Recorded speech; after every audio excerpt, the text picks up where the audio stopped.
Yeah, response video to Matt. Yeah, a Matt video. Alright, so paraphrasing. Alright, we live in this world, we have these religious notions, they have these, whatever, these old traditional stories. So you got this Gnostic idea of some kind of broken God that falls from the perfectness of whatever, you know, and this is what it ends up in, this imperfect world of slop. Then you got these transhumanist ideas who, like, okay, we're going to transcend our physical, circumstance and find some sort of mechanism we can vessel to put our consciousness in that'll be fun, good time, whatever, a vacation from reality, a permanent vacation that's worth it somehow. You got Christianity somewhere in between, right? And let's understand, though, that Christianity wasn't even what Christians think Christianity was, right? Jesus was saying, okay, yeah, there's a heaven, but don't count on it. And until then, go back to being animals.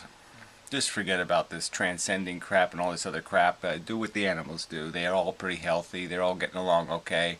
So, I mean, the Sermon on the Mount was a literal statement. He was basically saying, go be a bird. He was. He was just clearly saying, give up on this idea you can remake life. You can't. Just go back to being leaf eaters and get what you get. Because at least you'll be healthy looking. Because, yeah, you won't live long if you're sick. Yeah, so you won't have to look at the lepers anymore. Because no one will take care of them. And, artifact. There's a fruit fly on the camera. Yeah, it's really nice here. Anyway, so paraphrasing, getting to his point, and then I'll play his video. Yeah, I'll play it now. You have anything to add? I'm going to call him FOB Roadkill. Yeah, I think it'd be a funny character. Perhaps, maybe. As itself already divine. But not just to see the world as divine, but to act in the world as if, you yourself were divine. Cool, I can see myself in the reflection. Yeah, this whatever divine. So these people still cling to this idea that you can have whatever, the Garden of Eden or the perfect commune or the whatever. You can somehow human beings live for something other than acquisition, something to jizz on. Fulfillment of fetishes and desires and ambitions, and that there's something else that's a motivational mechanism, like somehow we go to some perfect place where we just love to polish the golden walkways or something. That's our new fetish, our new passion, and that's being a higher order being or something. Unfortunately, no. This is the sad truth. Evolution's not a great story, and that's what created us. And these people just keep wanting to say there's a happily ever after page somewhere. We just have to flip the book enough pages, and we'll find the happily ever after page. And no, just no, can't be done.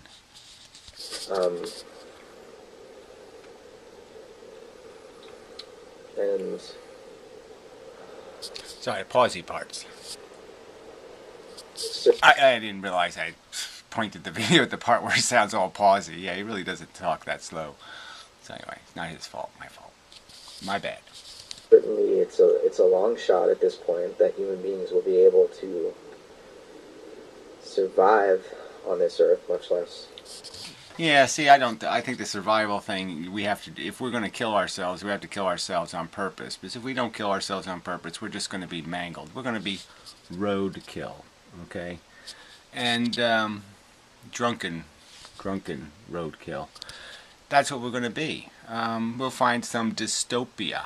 Yeah, we'll create a dystopia to live in. Some sort of, water world, whatever, the Postman. Go find a Kevin Costner movie, or Mel Gibson, and yeah, that's the world we're going to live in. It's a dystopia. It's where consciousness will exist, because humans are hard to kill. They find umbrellas, they find ways to protect themselves from things and to survive, to eke it out. Because that's one of their pride mechanisms is, toughen up, you know. Hurt much, bitch? You know, we'll ridicule anybody in pain and suffering, and we'll just sit there and stomp on their skulls.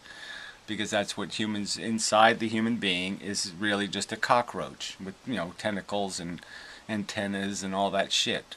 Slobbering, barfing, disgusting cockroach. That's what human beings are. It's right inside there. Just, unzip your skin someday and look in there and you'll see the cockroach. Attain salvation or some sort of a spiritual enlightenment. Well, yeah, what would that look like anyway? This people keep promising this spiritual enlightenment, the heaven, the whatever. For the Muslims, it's okay, you get 70 virgins so you can have a good time eating grapes and fornicating. All right, I can understand that. Okay, maybe that's just basically saying you can just jizz on the world forever because somebody also manufactured the world for you because it's a fake heaven, right? It's like the Garden of Eden. Somebody has to make it. Somebody has to generate it. In reality, there is no Garden of Eden. There is no place where it doesn't rain, where you don't need a house, where you don't have to worry about the snow, where you can get all the things you want, and there's no threats of microbes invading you or any of this other stuff. This doesn't exist on this planet. And so on this planet, the only people that can do that are the privileged tiny percentage of humans, where most of the humans have to do the worker ant thing. And they can't just wait for dinner to show up. They can't live the queen's life. An enlightened culture.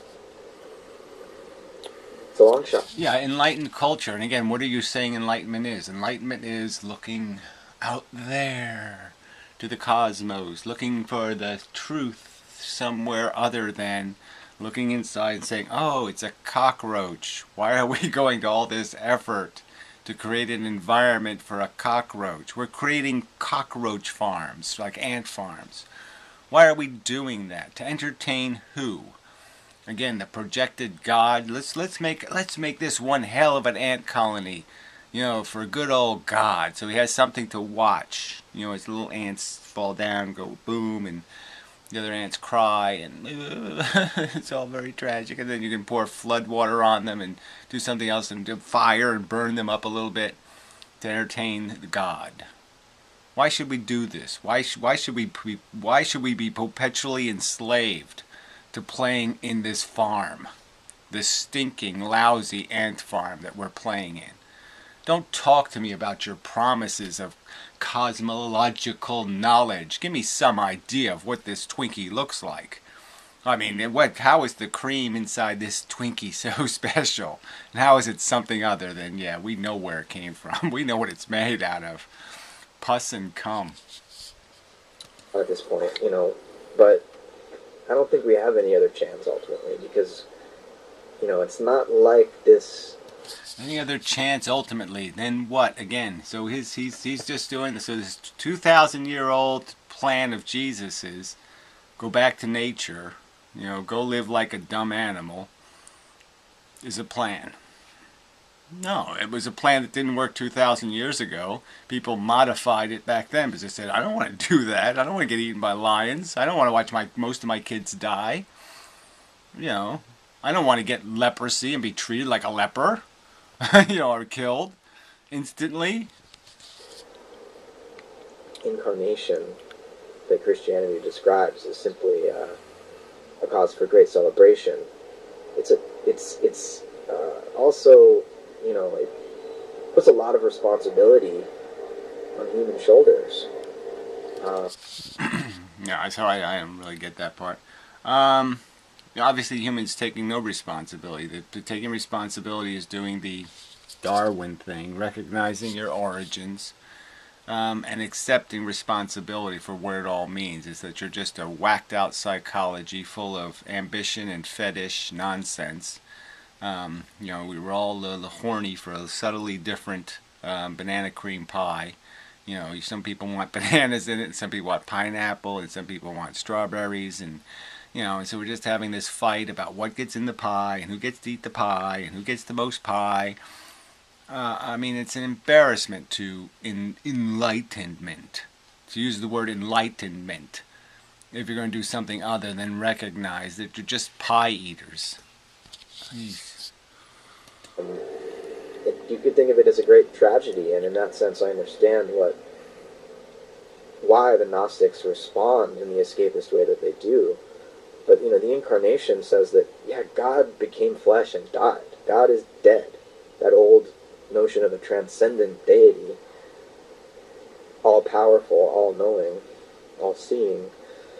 Yeah, what would all that entail too? Again, this whole idea that people keep wanting to create a deity. Well, composed of what? Composed of what ambitions? And how could it possibly be a vision of ourselves or a reflection of ourselves in any way? Because then it would be a crass, wanty creature. We're wanting creatures. We're pie eaters. Is God just another pie eater on a cosmological level? Ay, ay, ay. All good, all light, etc. But that old kind of All good, all light, all what? Clean water, all fresh, cool spring air, all Febreze. Let's all put it in a can and spray it on each other. I mean, again, this unarticulated, unexplained, exactly what is this that you're promising me? Some transcendent perspective where we aren't what? We're just little sparkly. We just go sparkly. We're like laughing baby in the corner of a Teletubby program or something. What are we when we transcend? Fuck. Father God. Father, jeez. Just when you do stuff like this, puts chills, little goosebumps and stuff. It's just Father God. What is that talk? Is no longer a living option for human beings. I think that's, for better or worse, the result of the Christ event, of the Incarnation. I don't know how it has anything to do with the Christ event. Like, again, Christ is a totally misunderstood communist. He's not even a communist. Again, he's a naturalist. Go back to nature. Go back to the crude management system. Because, the great thing about it is, then everything that bad that happens to you, you can blame it on nature. You don't have to blame it on other people.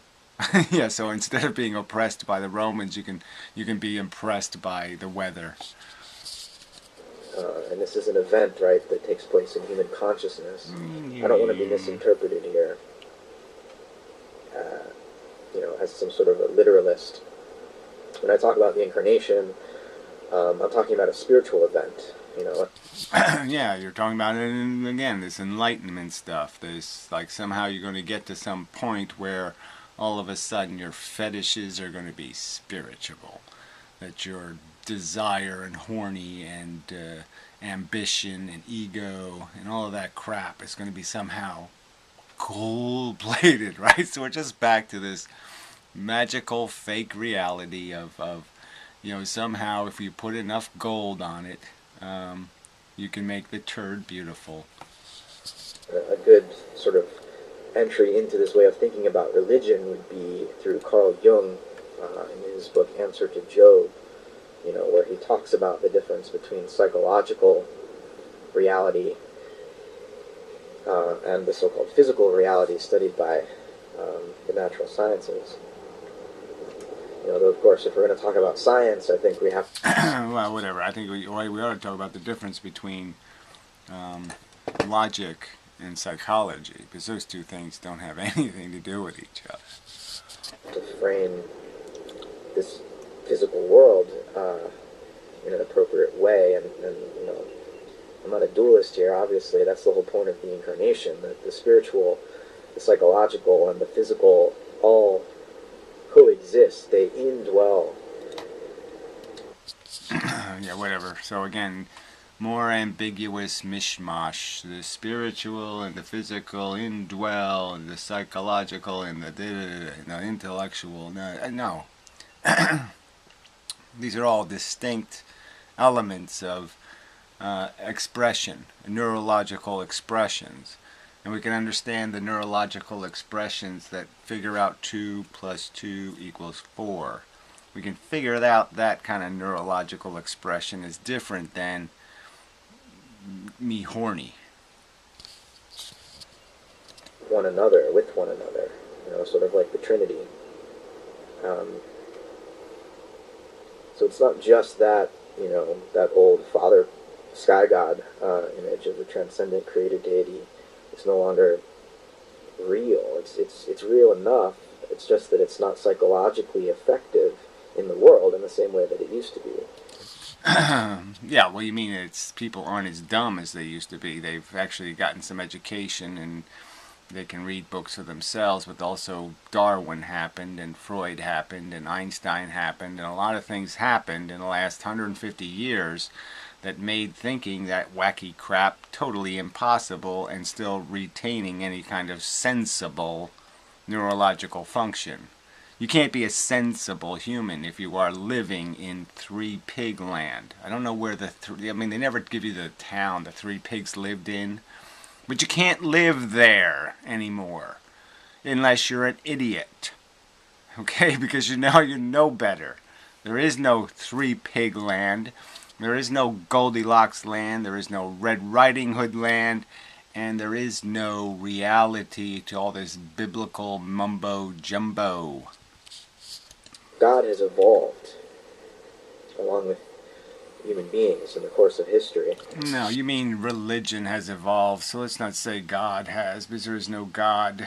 The silly notions of desperate hope that people cling to, the delusion, how they write the happily ever after lie, and that's what it is, the happily ever after lie has had to change because evidence made it change. But that's all. The evidence forces a change. And now all it's doing is reverting again back to Jeebus, who's saying, no, men suck. They create horrible circumstances if you give them power. So let's go back to living ant life. Let's go back to a bug's world.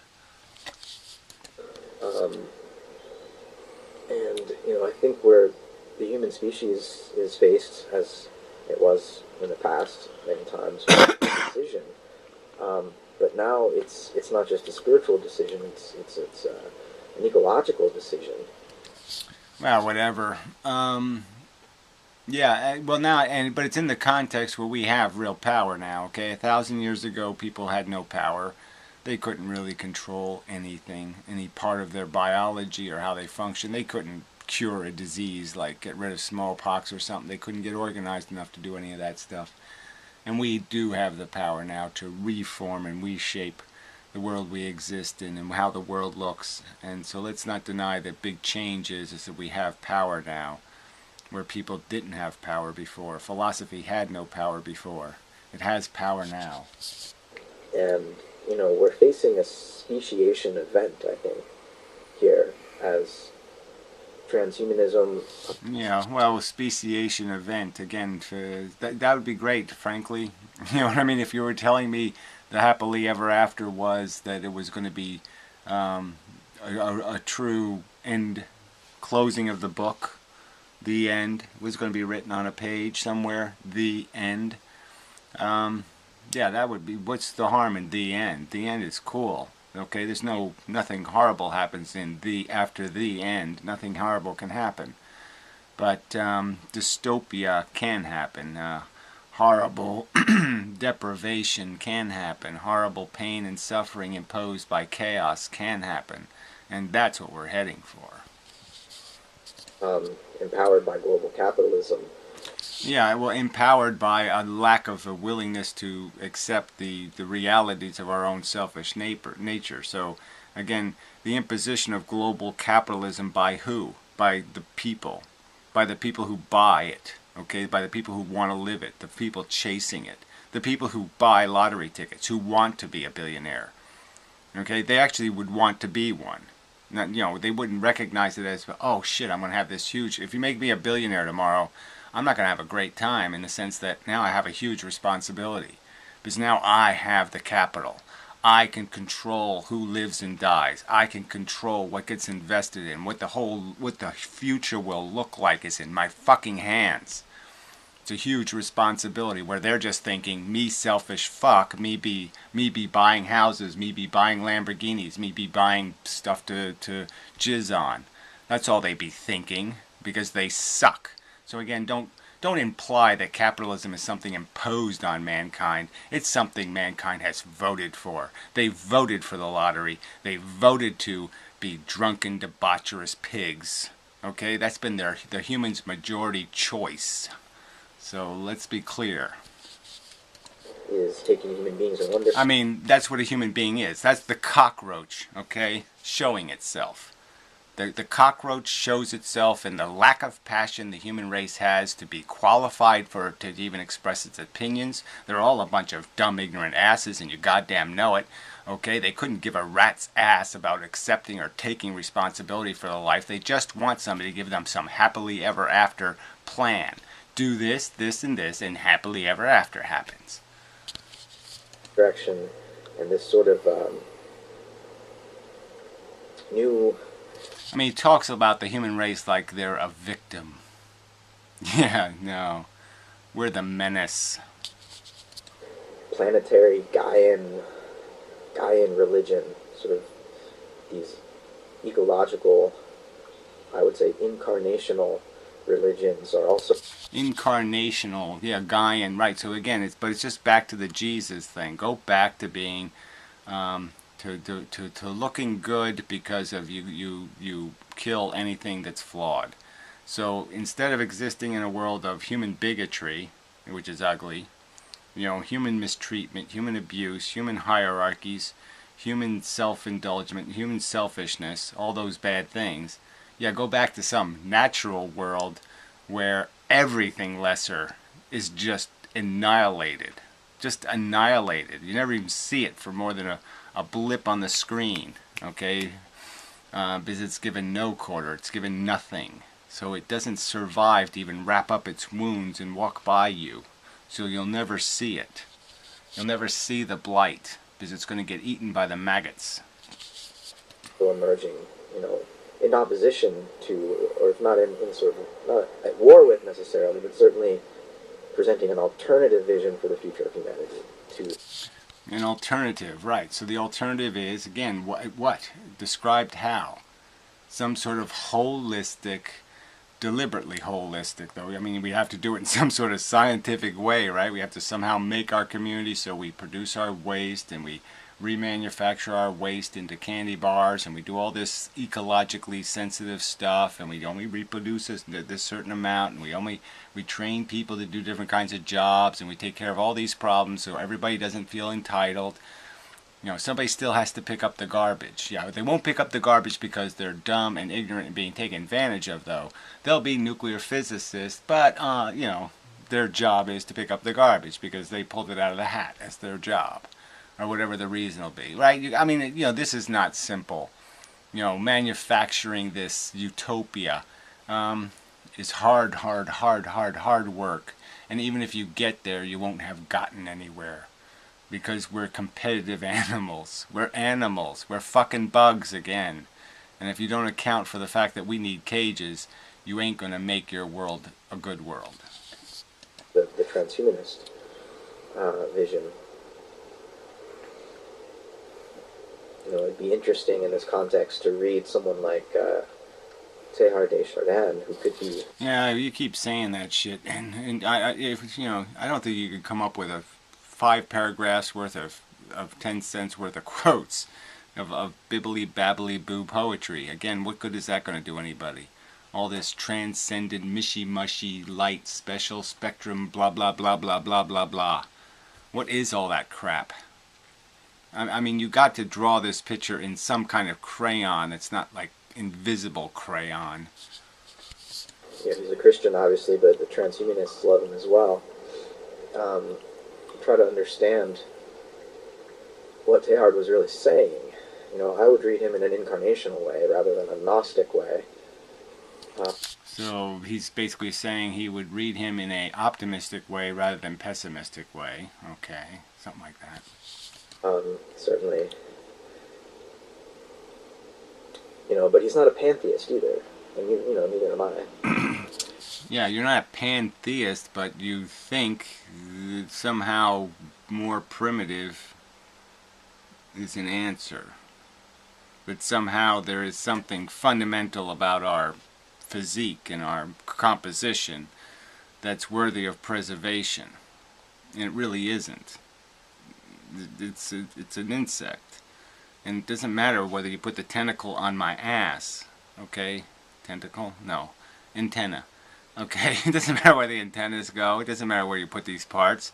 The parts you're working with suck. They're lousy parts. It's a lousy toolkit.